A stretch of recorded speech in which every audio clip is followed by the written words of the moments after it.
পূর্ব ত্রিপুরা লোকসভা আসনের আমাদের সংসদ তথা ভারতীয় জনতা পার্টির প্রদেশ কমিটি সভাপতি এবং আমাদের দক্ষিণ জেলার কোর কমিটির সম্মানিত সভাপতি রেবতী ত্রিপুরা মহাশয়, মঞ্চে উপস্থিত আছেন আমাদের জনজাতি কি আমরা করেছি।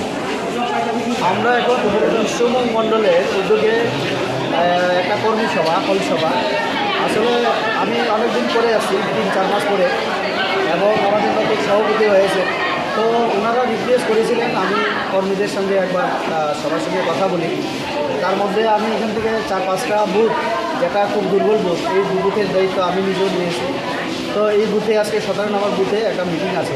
তো তার আগে এখানে এই এলাকার সমস্ত কর্মীদের সঙ্গে একটা জাস্ট বৈঠক এবং কথাবার্তা শেয়ার করলাম আগামী দিনে কীভাবে সংগঠনকে মজবুত করা যায়, এবং আমাদের যারা শান্তি সম্প্রীতি বিরোধী যে দলগুলি আছে, সবসময় আমাদের মধ্যে সাম্প্রদায়িকতার সুরসুরি দিয়ে আমাদের যে বন্ধুত্বের এবং মৈত্রীর যে বন্ধন, সৌভাতৃত্বের বন্ধন, এটাকে নষ্ট করতে চায়।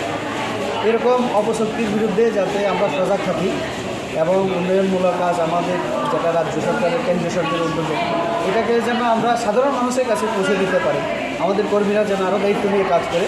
এই কথাগুলি, এই বার্তাগুলি আজকে সবাইকে দিলাম, যাতে করে সবাই সচেতন থাকে এবং আমাদের বিজেপির সঙ্গে থাকে, সরকারের পাশে দাঁড়ায়, সরকারের উন্নয়নমূলক কাজ যাতে আমরা আরও বেশি করে করতে পারি, মানুষের সাহায্য করতে পারি।